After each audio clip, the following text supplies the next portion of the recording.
반갑습니다. 우리 11월 벌써 둘째 주 예배인데 예배 재건이라는 거창한 타이틀로 우리가 함께 말씀을 나누고 있습니다.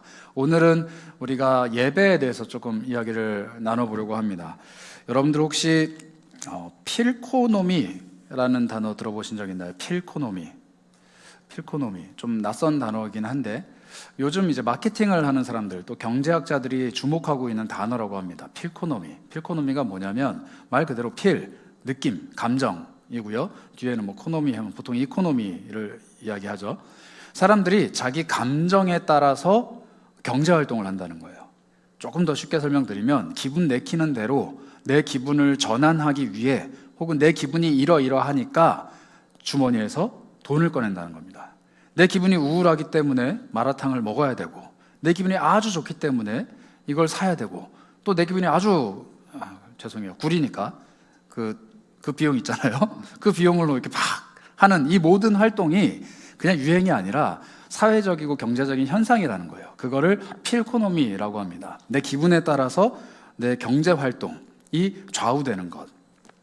그런데 여러분 그거 혹시 아십니까?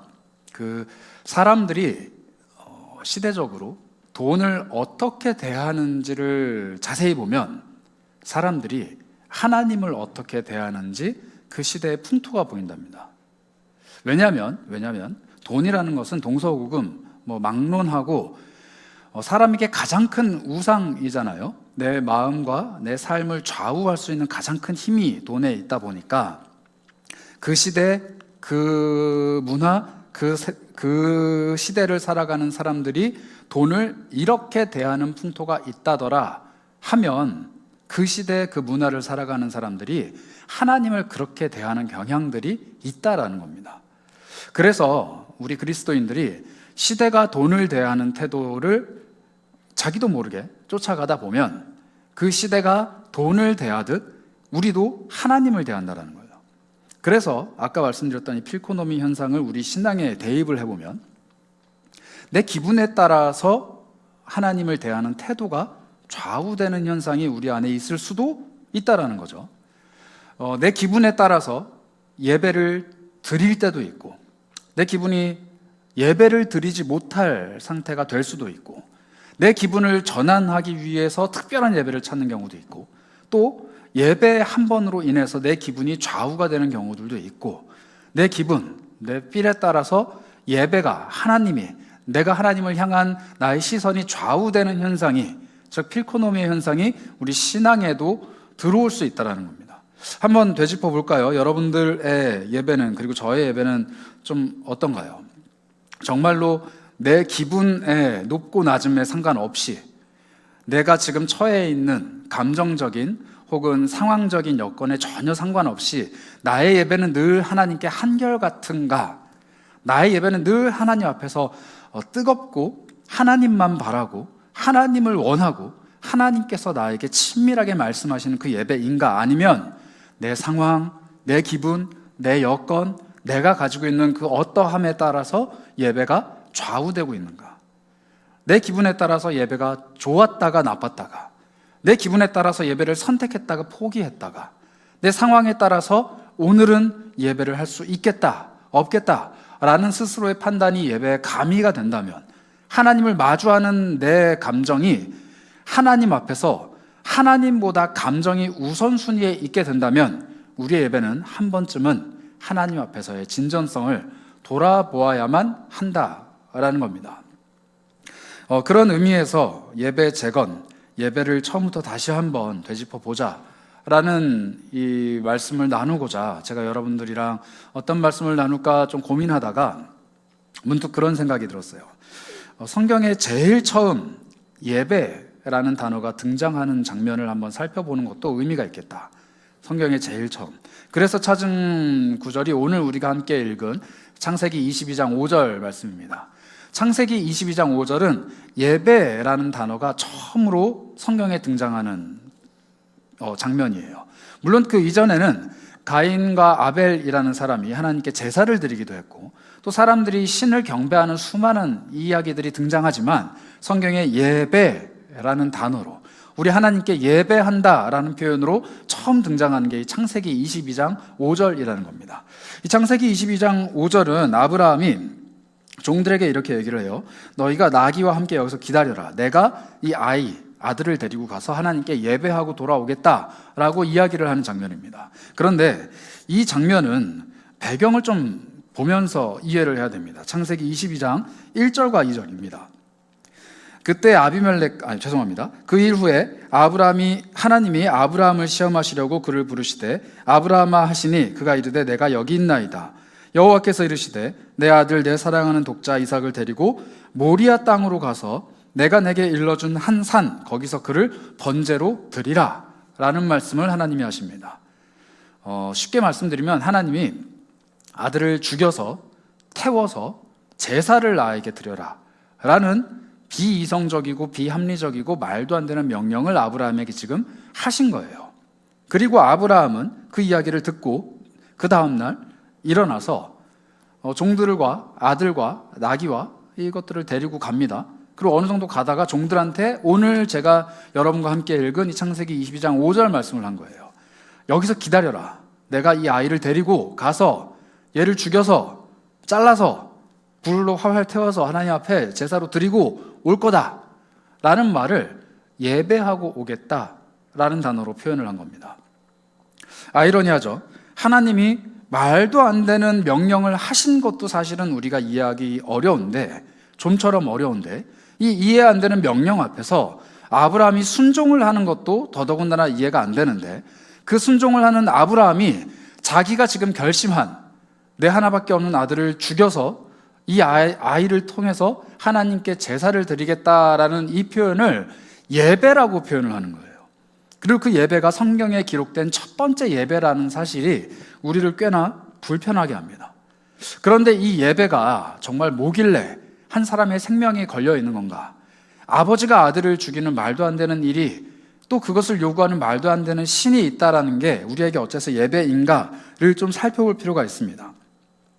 이 예배, 즉 아브라함이 하나님 앞에서 받게 된 이 아들을 내어드려야만 하는 제사를 성경은 오늘 뭐라고 얘기하냐면 시험이라고 얘기를 합니다. 창세기 22장 1절이 이렇게 얘기하죠. 하나님이 아브라함을 시험하시려고 말씀을 하셨다, 이렇게 얘기합니다. 시험을 하셨대요.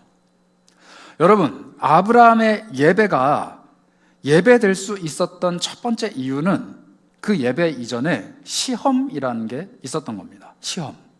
여러분들 시험하면은 아마 대표적으로 이런 구절을 떠올리실 거예요. 야고보서 1장 13절인데요.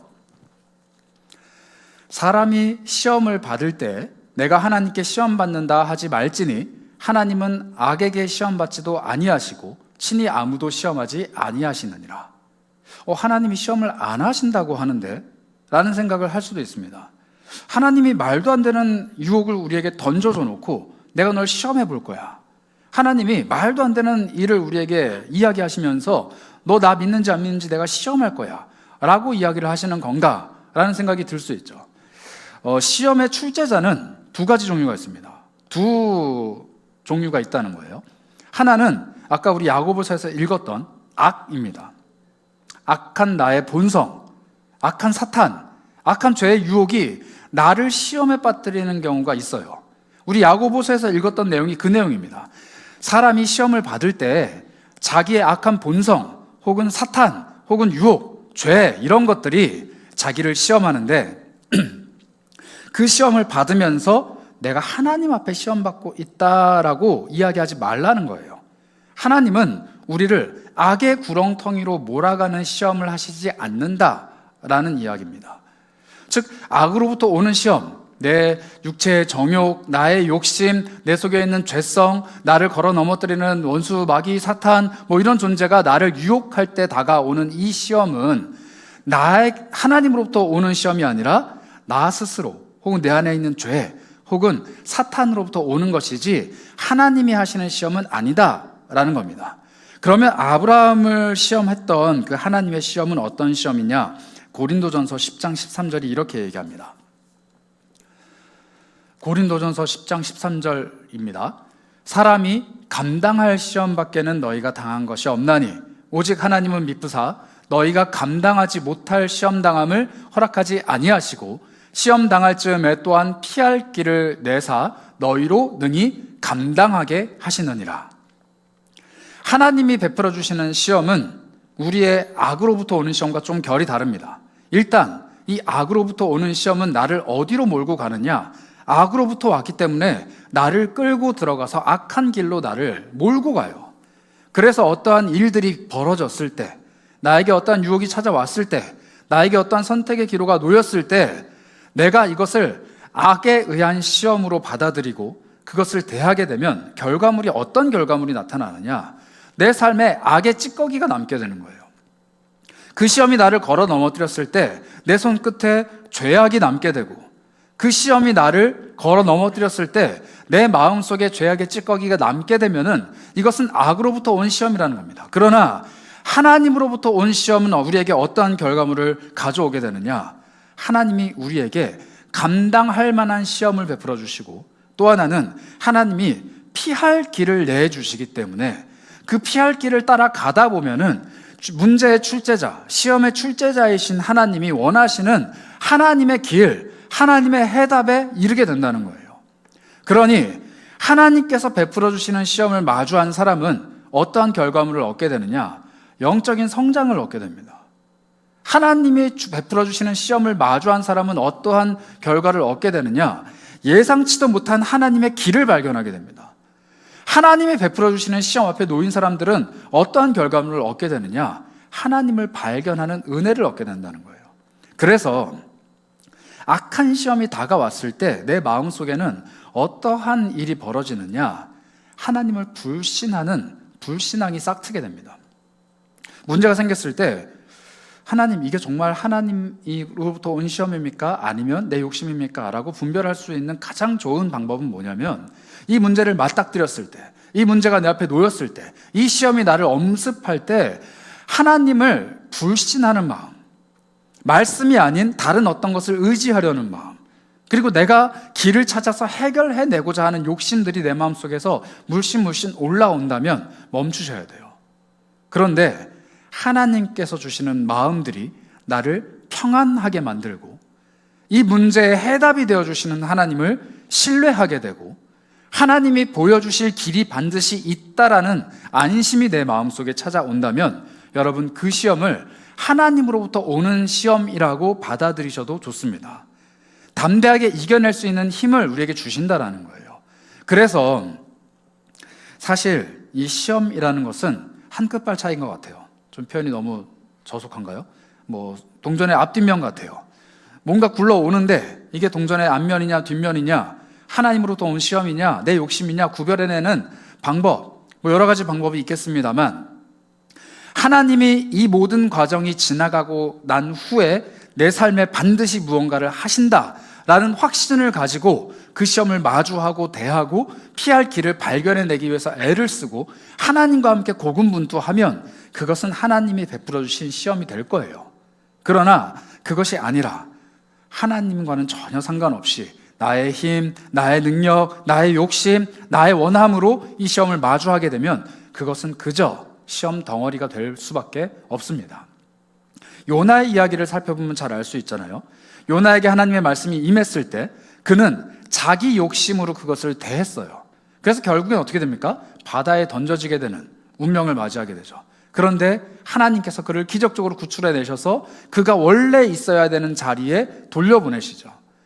하나님께서 주신 그 말씀, 전해야 되는 말씀, 그 말씀이 너무 버겁고 싫고 부담스럽다 보니까 이걸 자기의 욕심에 못 이겨서, 내가 이것을 거부하겠다라는 욕심에 못 이겨서 자기의 선택을 하게 되죠. 그러나 예상치도 못했던 하나님의 길, 물고기 뱃속에 들어갔다가 3일 있다가 나오게 된다라는 사실을 요나가 예측을 했겠냐고요.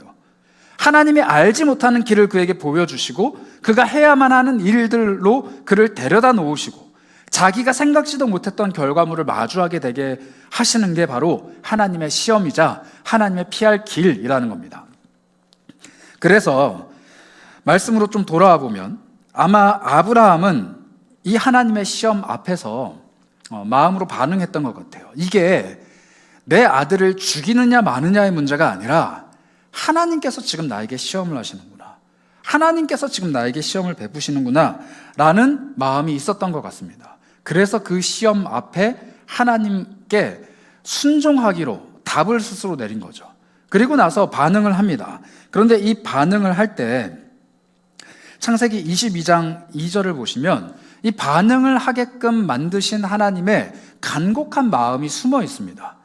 우리가 창세기 22장 2절을 보면 그냥 하나님이 너의 아들을 데리고 가서 죽여라 라고 좀 뭐랄까요, 이렇게 삭막하게, 그리고 이 아브라함의 마음을 헤아리시지 못한 채로 막 명령을 하시는 것 같은 이런 차가운 하나님의 모습이 좀 느껴지지만, 히브리어 성경을 꼼꼼하게 보면요, 어떤 표현이 들어있냐면 데리고 가라 라는 그 명령 뒤에 히브리어로 나라는 접속사가 붙어 있습니다.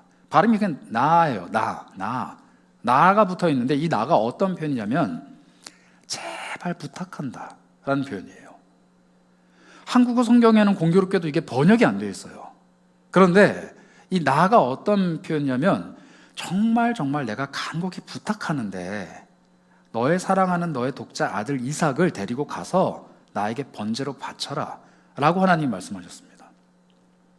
이 나라는 표현이 성경에 하나님께서 사람에게 하시는 게 구약 성경에 딱 5번밖에 안 나와요.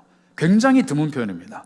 하나님이 사람에게 야 제발 내가 부탁한다 라고 말씀하신 게 5번밖에 안 나온다는 거예요. 그 첫 번째가 오늘 이 장면인데, 하나님께서 아들을 죽이고 그 아들의 시체를 불태우고 그걸 하나님께 예배라고 드리는 이 말도 안 되는 아버지에게 내린 이 명령을 하나님께서 이성적으로 이해 못한다라는 것을 아셨다는 거예요.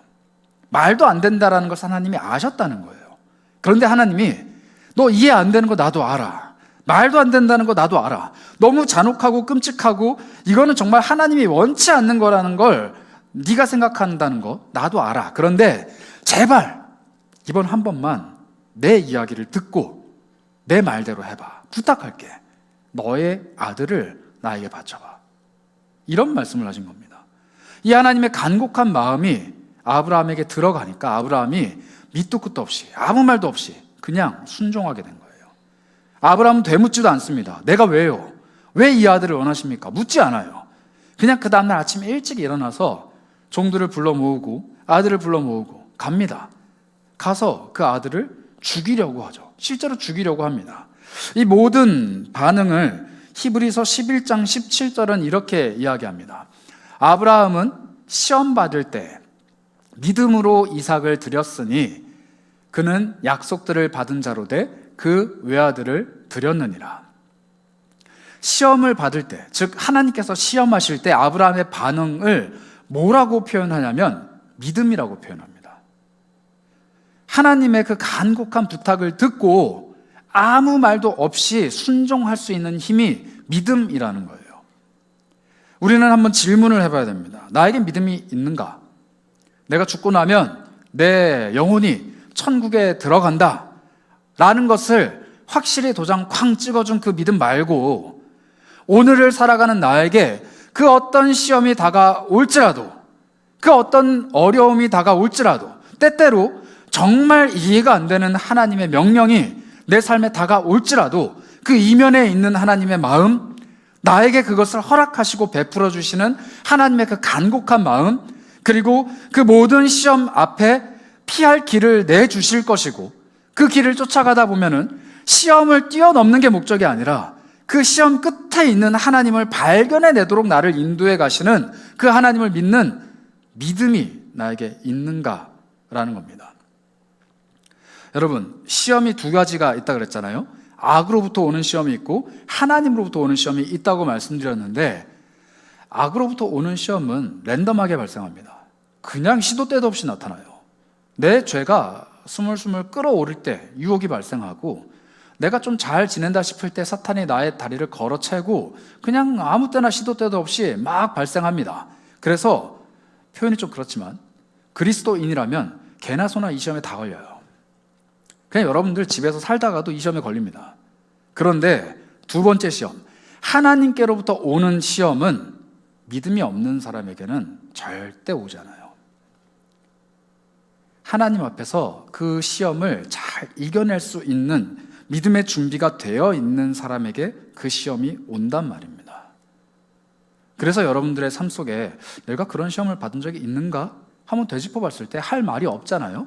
그러면은 내가 아직 하나님께서 나를 믿음으로 연단시키시고 더 나은 길로 인도해 가실 만한 준비가 덜 되어 있구나 라고 생각하시면 됩니다. 반대로 내가 지나고 보니 그 모든 시간과 그 모든 어려움들과 그 모든 눈물들이 하나님이 나를 성숙시키시려고 베풀어 주셨던 시간이구나라고 인정이 된다면 여러분들 뭘 확신하시면 되느냐? 내 안에 믿음이 있었구나. 그때 너무 힘들었는데, 그때는 하나님이 보이지 않았는데, 그때는 정말 나 죽을 것만 같았는데 하나님이 내 안에 있는 겨자씨와 같은 믿음 하나를 보시고 내 앞에 그 시험도 베풀어 주시고 피할 길도 내주시고 끝끝내 극복하게 해주시고 끝내 나는 다시금 하나님 앞에 하나님을 신뢰하는 마음을 가질 수 있도록 나를 인도해 주셨구나, 내 안에 믿음이 있었구나 라는 것을 아시면 된다는 거예요. 여러분, 그 믿음을 소유하시기 바랍니다. 그냥 나를 천국으로 인도해 가시겠지, 나를 돌봐주시겠지, 내 인생에 좋은 일이 생기겠지 하는 막연한 믿음이 아니라, 하나님, 나 오늘 하나님을 발견할 수 있다면, 하나님이 내주시는 피할 길, 내가 예상치도 못한 그 길을 걸어가는 즐거움을 맛볼 수만 있다면, 하나님, 내가 믿음으로 하나님의 시험을 감당해 보겠습니다. 하나님, 나 그 시험을 원합니다. 내 믿음이 성숙해질 수 있다면, 내가 하나님께 조금 더 가까이 갈 수 있다면, 내가 하나님을 좀 더 발견해낼 수 있다면 나 하나님 앞에서 시험받고 싶습니다. 하나님이 베풀어 주는 문제 통과해내고 싶습니다. 그 모든 길 끝자락에서 하나님을 만나고 싶습니다. 하나님을 붙잡고 싶습니다. 하나님, 내 삶에 조금 더 큰 시험, 큰 역경, 큰 어려움들이 다가올지라도 나는 하나님을 발견해낼 수만 있다면 감당해내고 싶습니다 라고 말할 수 있는 이 용기를 성경은 믿음이라고 이야기합니다. 그 믿음을 구하는 여러분들이 되셨으면 좋겠어요. 정말로 믿음으로 하나님의 시험을 이겨내는 여러분들이 되셨으면 합니다. 아브라함이 가지고 있는 게 믿음이라고 합니다. 그래서 하나님이 내어주시는 이 시험이라는 문제지 앞에서 우리가 답안지에 적어야 될 유일한 단어가 있다면 믿음이라는 거예요. 하나님, 나는 하나님을 굳게 믿습니다. 하나님, 나는 이 모든 일 너머에 계신 하나님의 그 계획하심을 믿습니다. 하나님, 나는 이 눈물 끝자락에 있는 하나님의 그 기쁨을 믿습니다. 하나님, 답이 보이지 않는 이 순간에 나는 하나님께서 길을 내실 것을 믿습니다. 그 믿음을 적어 내려갈 수 있는 용기가 우리에게 필요하다는 겁니다. 그 믿음을 소유한 여러분들이 바로 예배할 수 있는 겁니다. 여러분, 예배는 주일에 이 자리에 앉아서 그냥 눈 뜨고 하나님을 바라본다고 이루어지는 게 절대 아닙니다. 오늘 아브라함이 이야기하죠. 내가 예배하고 오겠다. 믿음을 가지고 있는 사람이 하나님 앞에 진정한 예배를 할 수 있는 거예요. 내 인생에 문제가 다가왔지만 이 문제를 해결해 내실 하나님이 계시니까 나는 예배하겠다. 내 인생에 지금 눈물 투성이지만 이 눈물을 닦아주실 하나님이 계시니까 나는 예배하겠다. 내 인생에 지금 길이 안 보이지만 그 모든 길을 뛰어넘는 새로운 길을 열어주실 하나님이 계시니까 나는 예배하겠다. 그게 바로 예배라는 겁니다. 오늘 우리의 예배가 회복되어야만 한다면 그 예배 이전에 우리는 믿음을 회복해야 되고 그 믿음 이전에 우리는 하나님 앞에 시험을 받아야만 합니다. 그래서 시험을 받고 있는 사람이 예배할 수 있는 거예요. 오늘 우리의 예배에 간절함이 없다면, 오늘 우리의 예배가 별반 다를 바가 없다면, 오늘 우리의 예배가 밍숭맹숭 그저 시간이 흘러가는 그런 예배라면 여러분들과 저는 어쩌면 하나님의 시험이 아니라 그저 그런 인생을 살아가고 있을지도 모릅니다. 그러나 하나님 앞에서 연단받고 훈련받고 시험받고 하나님과 함께 길을 열기 위해서 애를 쓰는 사람은 반드시 예배의 자리를 찾게 된다는 겁니다. 그 예배의 자리를 찾는 아브라함에게는 두 가지 특징이 있었어요. 어떤 특징이 있었느냐? 첫 번째 특징입니다. 창세기 22장 3절인데요. 아브라함이 아침에 일찍 일어나 나귀의 안장을 지우고 두 종과 그의 아들 이삭을 데리고 번제에 쓸 나무를 쪼개어 가지고 떠나 하나님이 자기에게 일러주신 곳으로 가더니 라고 표현합니다.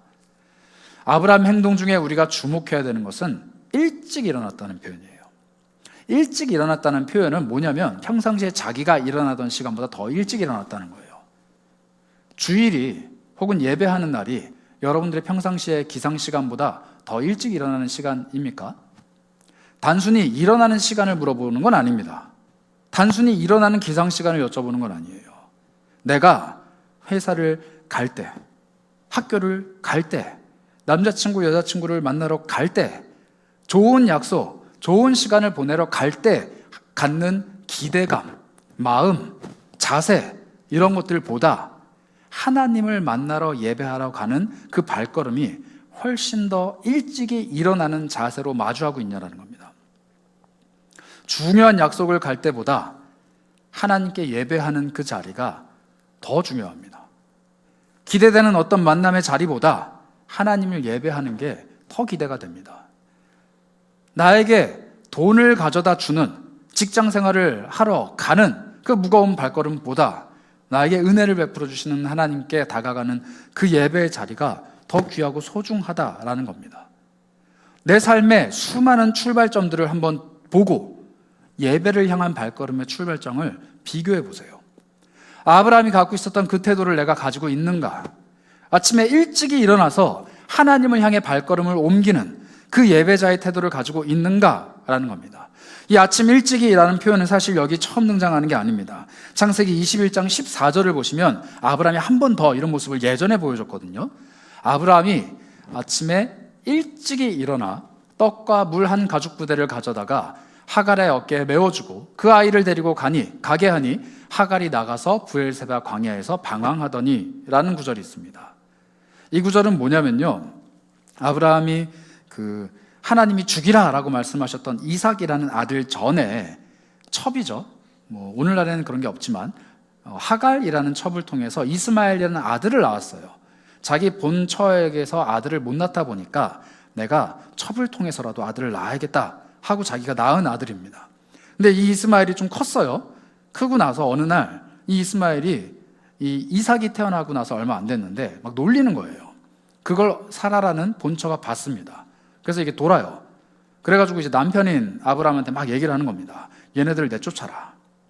지금 우리 아들이랑 내가 본처인데 첩의 아들이 자기가 먼저 태어났다고 해가지고 지금 내 아들을 깔본다. 그리고 당신 재산 쟤한테 물려줄 거냐. 막 이러면서 막 갈군 거예요. 그래가지고 내쫓아라. 막 이러니까 아브라함이 괴로워합니다. 어떻게 해야 되지? 어떻게 해야지? 괴로워합니다. 그때 밤에 꿈에 하나님이 나타나셔서 뭐라고 얘기하냐면 내보내라.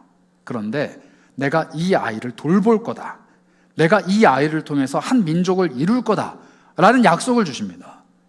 아브라함이 그 약속을 딱 받자마자 어떻게 하냐면요, 아침 일찍 일어나서 그 엄마 하갈과 아이 이스마엘을 보낸 거예요.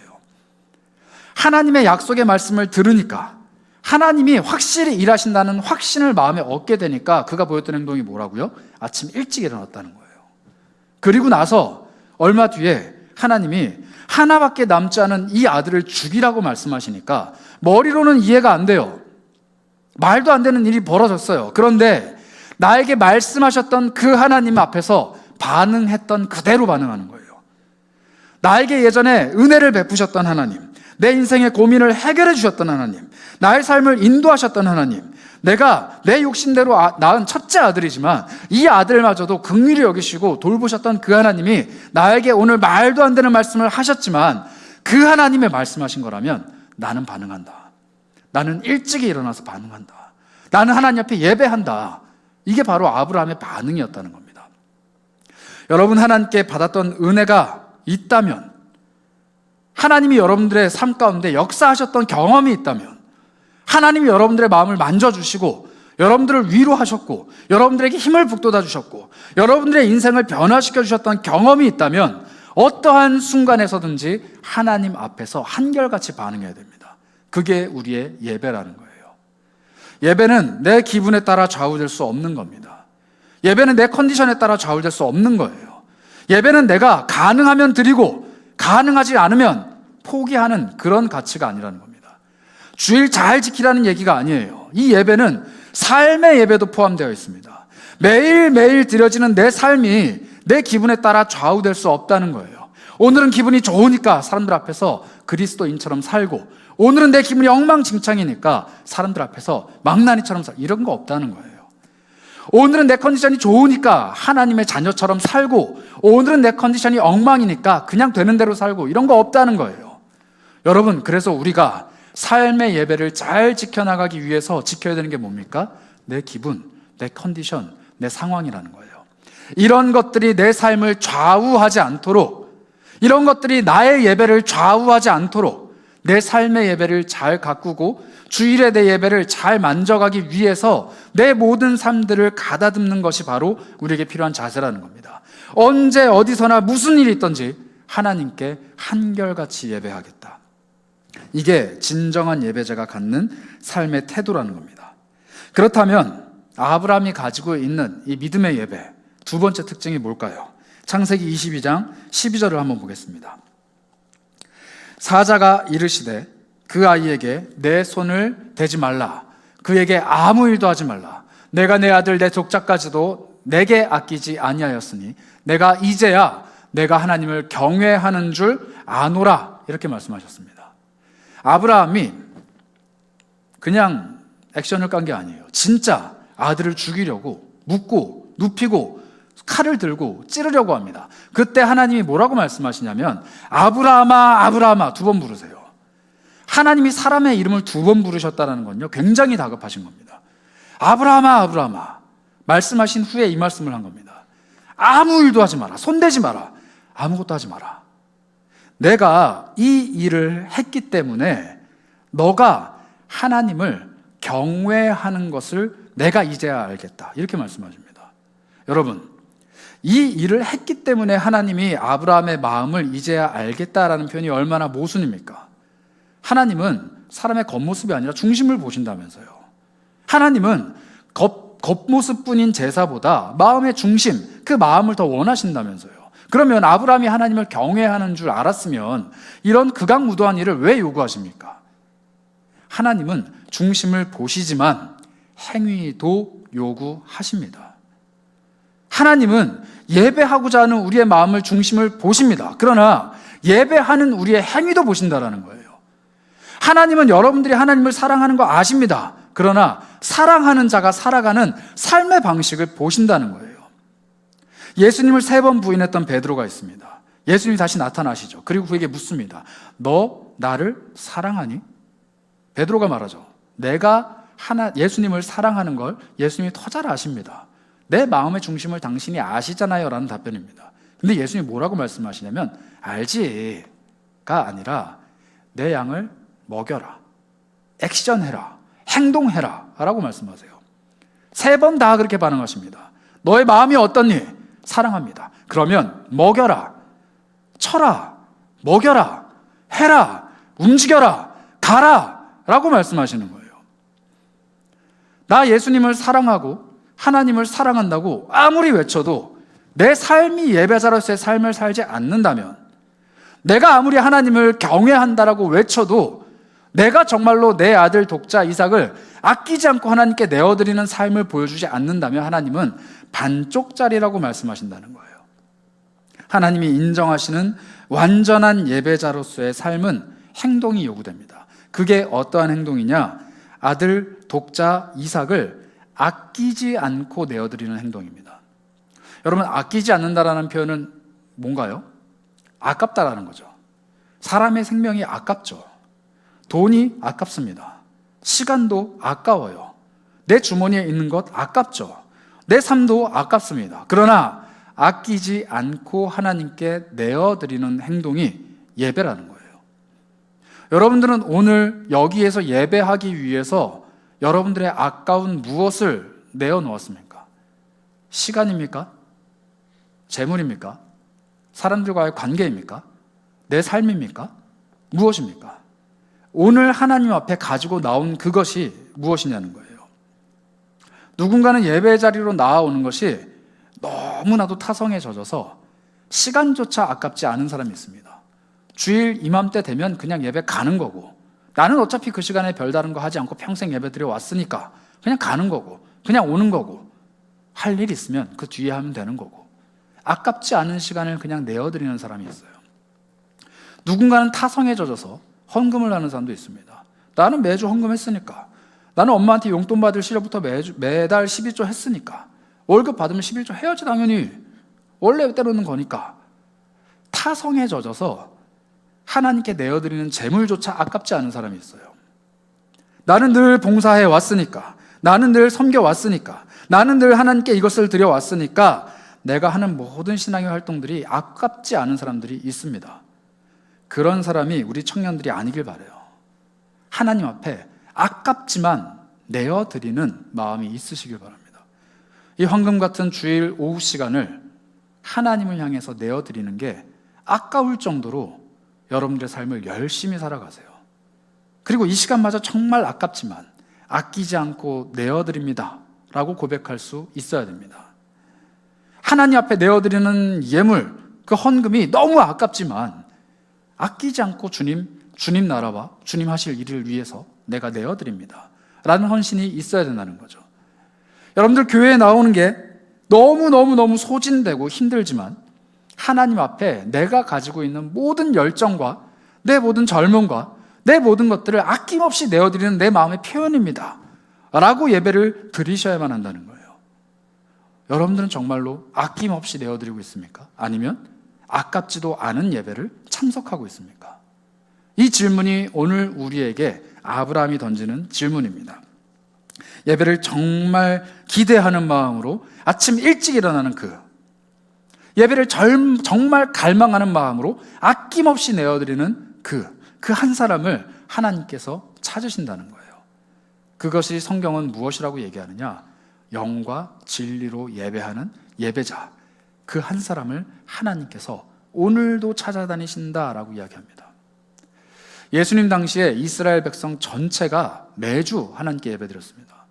한 사람도 빠짐없이 예배드렸어요. 예배하러 가지 않으면 돌에 맞았습니다. 예배 자리에 예배자가 없어서 하나님이 찾아 헤매셨을까요? 아닙니다.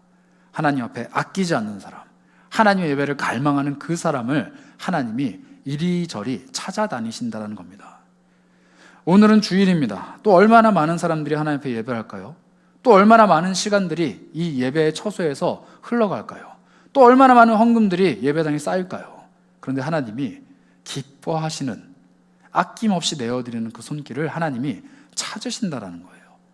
그 사람이 내가 되어야만 합니다. 이러한 예배를 드리는 사람에게 하나님께서는 이러한 것을 약속해 주십니다. 22장 13절과 14절인데요. 아브라함이 눈을 들어 살펴본즉 한 순양이 뒤에 있는데 뿔이 수풀에 걸려 있는지라 아브라함이 가서 그 순양을 가져다가 아들을 대신하여 번제로 드렸더라. 아브라함이 그 땅의 이름을 여호와 이레라 하였으므로 오늘까지 사람들이 이르기를 여호와의 산에서 준비되리라 하더라. 아낌없이 내어드리는 그 사람이 눈을 들어서 보니까 뭐가 보이느냐? 여호와 이레, 하나님의 은혜가 보였다는 겁니다.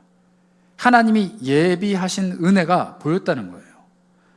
아들을 죽이려고 그 아들을 끌고 산에 올라갈 때는 보이지도 않던 그 제사를 드려야 되는 동물이 하나님께서 인정하시는 그 순간 아브라함의 눈에 들어옵니다. 그리고 그 순양으로 아들을 대신해서 제사를 드리죠. 이게 바로 예배자들에게 약속해 주시는 하나님의 은혜입니다. 여러분, 정말 진정을 다해 예배를 드리는 그 순간 하나님께서는 우리에게 뭘 보여주시느냐? 피할 길을 내어 보여주시고 예비하신 은혜를 보여주시고 하나님께서 준비하신 놀라운 일들을 우리에게 보여주신다는 거예요. 예배는 그래서 삶의 해결책이자 열쇠입니다. 예배를 정말 간절히 갈망하는 것이 하나님의 일하심을 내 삶에 다가오게 만드는 비법이라는 거예요. 하나님께서 예배를 통해서 우리에게 말씀하십니다. 그리고 하나님께서 예배를 통해 우리 삶에 일하십니다. 그리고 하나님께서 그 예배를 통해 보이지도 않을 것만 같았던 그 은혜들, 그 응답들, 하나님의 말할 수 없는 그 은혜를 우리에게 보여주신답니다. 그건 그냥 예배 자리에 앉아 있으면 어느 날 우연히 내 삶에 찾아오는 것이 아니고 정말 갈망하고 아낌없이 내어드리는 그 예배자들에게 하나님이 약속해 주신 은혜라는 겁니다. 하나님은 은혜를 베풀기를 오늘도 원하십니다. 그러나 아무나 개나 소나 다 받는 은혜가 아니에요. 하나님 앞에 진정으로 갈망하는 예배자, 하나님을 정말로 원하는 예배자, 하나님 앞에 진실되게 나아가는 그 예배자들에게 하나님은 은혜를 베풀어 주십니다. 그 은혜가 오늘 여러분들에게 있으셨으면 합니다. 여러분들이 많이 하는 이야기들 중에 하나가 소그룹 나눔 때 할 이야기가 없대요. 말씀은 듣고 그 말씀대로 나누는데 사실 내 삶에 하나님의 은혜가 이런 거였습니다. 하나님이 이렇게 내 삶에 일하셨습니다. 하나님이 나에게 과거에 혹은 현재 이렇게 일하고 계십니다. 라고 나눌 이야기가 너무 없다라고 합니다. 공감해요. 저도 많지 않아요. 그런데 오늘 아브라함의 이야기를 빗대어 우리들의 삶을 좀 돌아본다면 그런 거 아닐까요?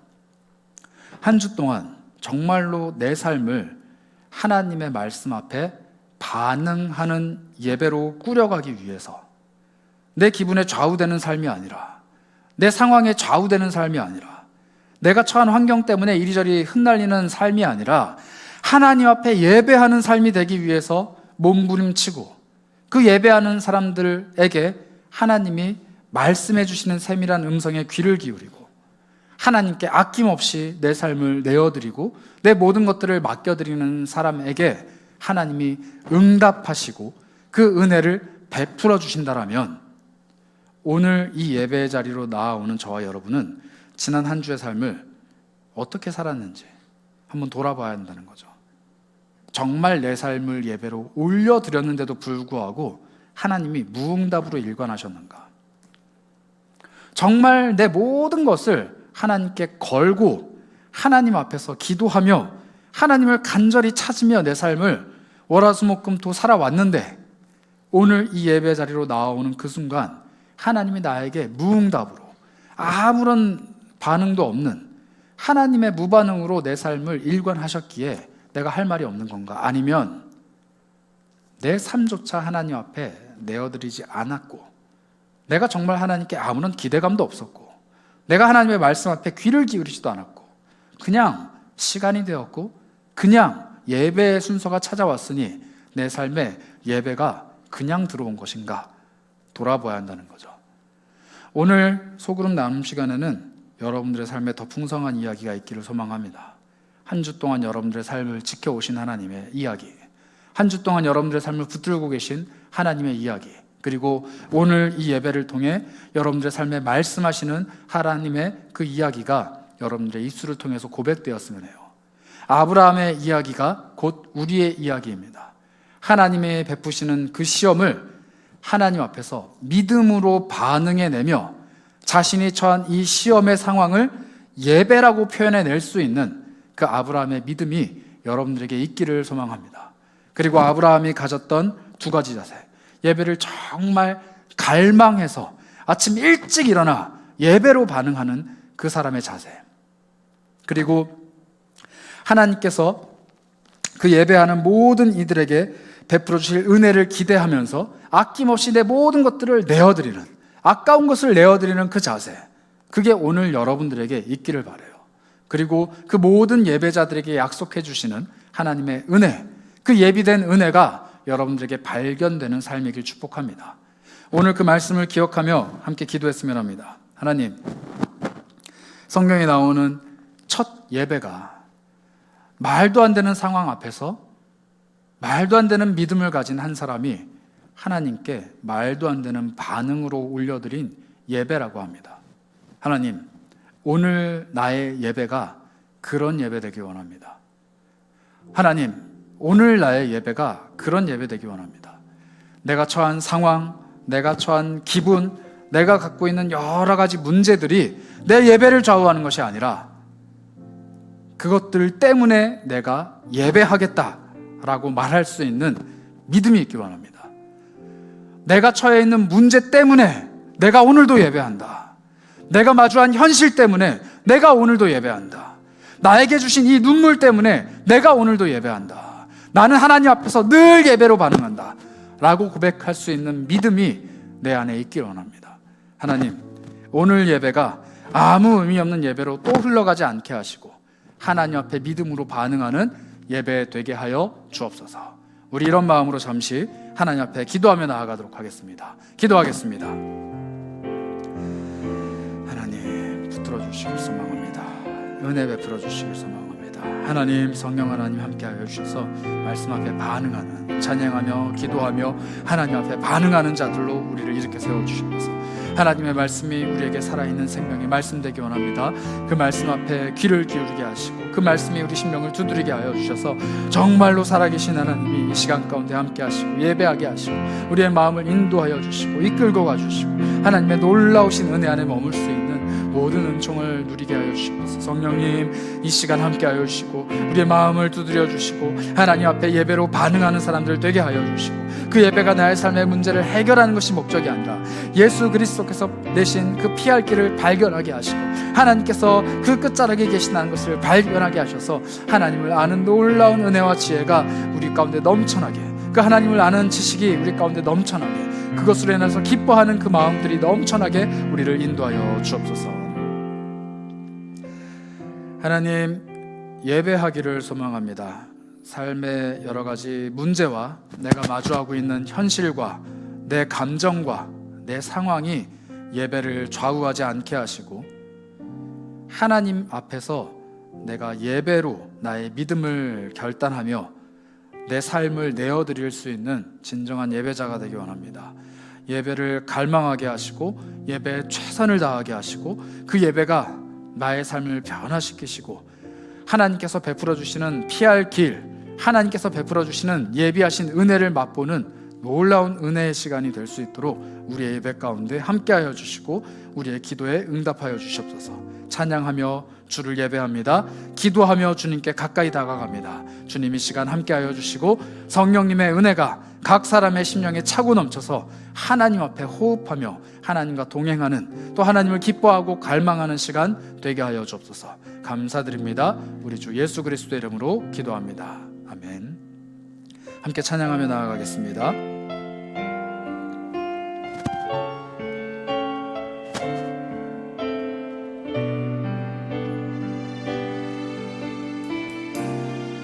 고백합니다. 나는 내 마음에 복음이 응했던 곳에서 다시 아버지를 만나고 주님, 내 마음에 연약한 눈물의 끝에서 또 나를 반겨주시. 다시 한번 고백합시다. 나는 내 마음에 복음이 응했던 곳에서 다시 아버지를 우리 아버지를 만나는 예배의 자리를 갈망합니다. 주님, 내 마음에 연약한 눈물의 끝에서 또 나를 반겨주시. 작다 생각했던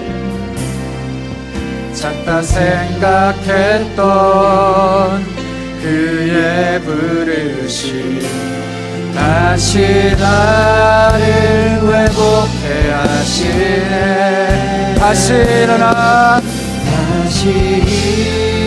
일어나 주를 예배하니 내 모든 기쁨이 되리.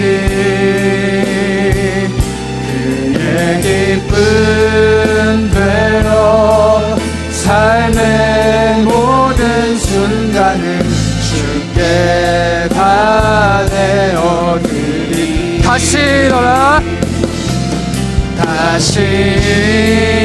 일어나 주를 예배하니 내 모든 기쁨이 되리. 그의 기쁨 되어 삶의 모든 순간을 주께 예배하네. 다시 한번 고백합시다. 다시 일어나 예배 자리로 나아갑니다. 다시 일어나 주를 예배하니 내 모든 기쁨이 되리. 주의 기쁨 되기 원합니다. 삶의 모든 주께 다 내어드리는, 아낌없이 내어드리는 사람 되기 원합니다. 계속 고백합니다. 예배합니다. 예배합니다. 찬양합니다. 주님만 날 다스리소서. 예배합니다. 주님. 찬양합니다. 나의 주님. 주님 홀로 높임 받으소서. 다시 한번 고백합시다. 주님, 우리가 주님을 예배합니다. 주님을 찬양합니다.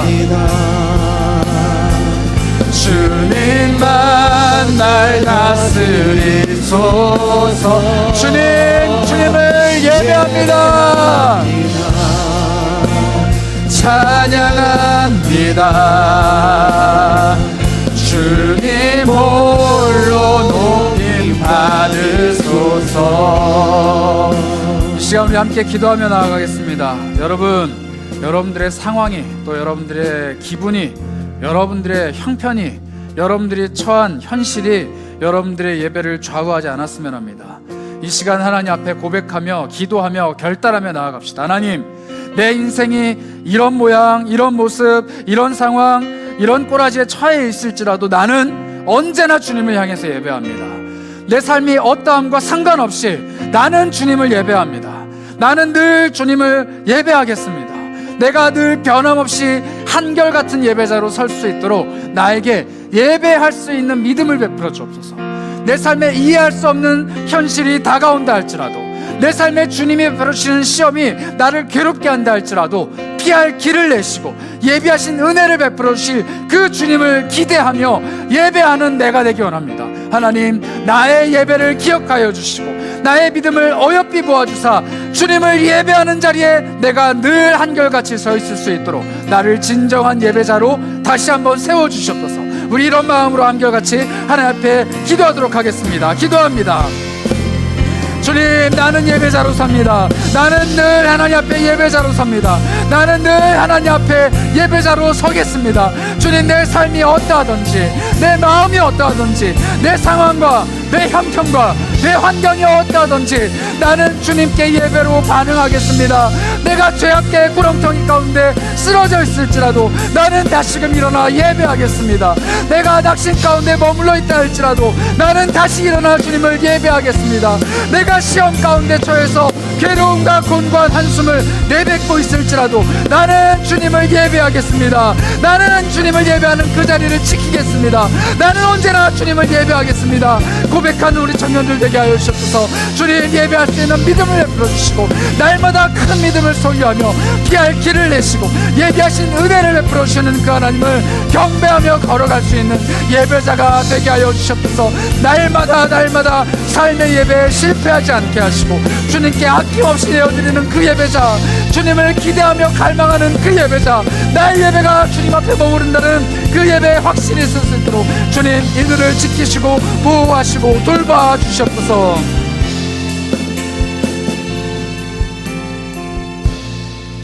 우리 다시 한번 기도하실 때는 예배자로 서 있었던 아브라함의 태도, 그의 삶의 자세를 기억하시면서 기도했으면 합니다. 하나님, 내가 예배를 갈망하고 기대하고 소망하는 마음이 있길 원합니다. 아침 일찍 일어나 하나님의 예배, 하나님을 향한 예배, 하나님께서 베풀어 주실 그 예배를 기대하는 마음으로 하루를 시작했던 아브라함처럼 내가 매 주일을 기대하는 마음으로, 매 순간순간의 예배를 기대하는 마음으로, 매일매일 펼쳐질 하나님 앞에서의 삶의 예배를 기대하는 마음으로 아침 일찍 일어나 주님을 바라보는 그런 은혜가 있게 하시옵소서. 또 아브라함이 하나님 앞에서 아낌없이 내어드렸던 것처럼 아까운 모든 것을 예배를 통해 하나님께 내어드릴 수 있는, 아낌없이 하나님을 바라볼 수 있는 그런 믿음의 담력 또한 나에게 베풀어 주옵소서. 아브라함과 같이 예배에 성공하는 하나님의 사람 되기 원합니다. 예배하겠노라라고 고백할 수 있는 하나님의 사람 되기 원합니다. 나를 그런 사람으로 빚어가 주옵소서. 우리 이런 마음으로 다시 한번 기도하겠습니다. 하나님, 베풀어 주실 은혜를 기대합니다. 갈망합니다. 소망합니다. 마음의 결단을 담아 주님 앞에 고백합니다. 하나님, 우리가 예배할 수 있도록 인도하여 주시고, 그 예배가 우리의 마음속에 차고 넘치는 은혜로 다가올 수 있도록 역사하여 주시고, 하나님의 놀라우신 은혜, 하나님의 놀라우신 역사하심, 하나님의 놀라우신 그 은총이 예배를 통해 우리에게 펼쳐질 것을 기대하기 소망합니다. 매일매일의 삶 속에서 주님을 예배할 수 있도록 도와주시고, 매일매일 예배를 놓치지 않을 수 있도록 인도하여 주시고, 그 예배가 우리 삶 가운데 차고 넘치는 은혜로 다가올 수 있도록 하나님 함께하여 주시옵소서. 그 예배가 우리에게 흘러넘치는 예배 되기 원합니다. 은혜 되기 원합니다. 하나님, 갈망하는 마음으로 아침 일찍 일어나 주님을 바라보게 하여 주시고, 매일매일 삶 속에서 주님을 갈망하게 하시고, 그 예배를 주님께 올려드릴 수 있도록 하나님 힘을 더하여 주시옵소서. 주님께 아낌없이 내어드리길 소망합니다. 주님, 우리를 예배자로 충만하게 채워주시고, 하나님의 은혜, 하나님을 갈망하는 그 예배 매일매일 삶에서 펼쳐질 때 하나님, 내 삶을 아낌없이 하나님께 던질 수 있도록, 하나님께 다 내어드릴 수 있도록, 하나님 아까운 모든 것을 하나님께 내어드리는 기쁨이 우리 안에 있을 수 있도록 하나님, 우리를 붙잡아 주시옵소서. 우리를 채워주시옵소서. 주님의 한량한 은혜로 부어주시옵소서.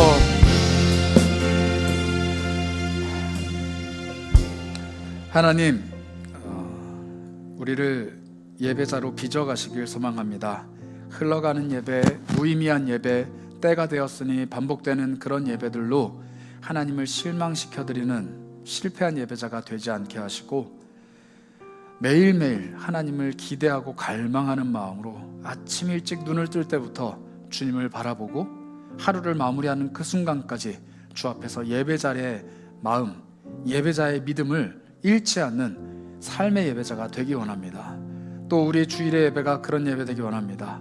때가 되었으니 어슬렁어슬렁 모여드는 그런 예배가 아니라 정말 하나님을 갈망하는 예배자들이 이 자리를 가득 채우게 하시고, 하나님을 예배하길 원하는 사람들이 이 예배의 자리에 함께하게 하셔서 정말로 주님을 예배하고 주님을 갈망하는 사람들이 하나님을 찾고 구하는 예배 되게 하여 주옵소서.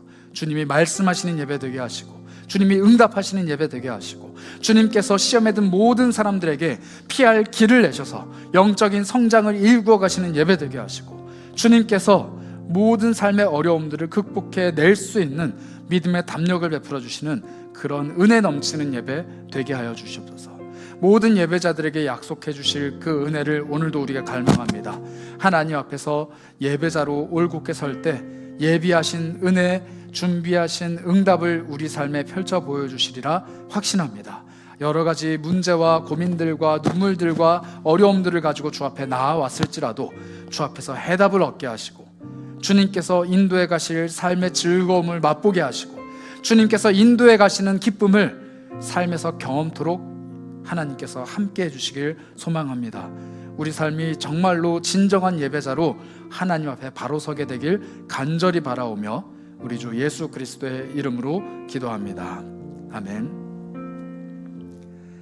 지금은 우리의 예배의 이유가 되어주시고, 우리의 예배의 모든 근원이 되어주시며, 이 예배를 통해 홀로 영광 받아주실 우리 주 예수 그리스도의 한이 없으신 은혜와 피할 길을 내시고 예비하신 은혜를 쏟아부어 주실 하나님의 막진하신 그 사랑과, 오늘도 우리의 삶을 예배로 가꾸어 가시기 위해 날마다 우리 마음 가운데 역사해 가시는 성령님의 교통하심이 이제는 실패한 예배자가 아니라 정말로 하나님을 갈망하는 예배자로 서기로 결단하며 고개 숙인 사랑하는 지체들 머리 위에 지금부터 영원토록 함께 있을지어다. 아멘.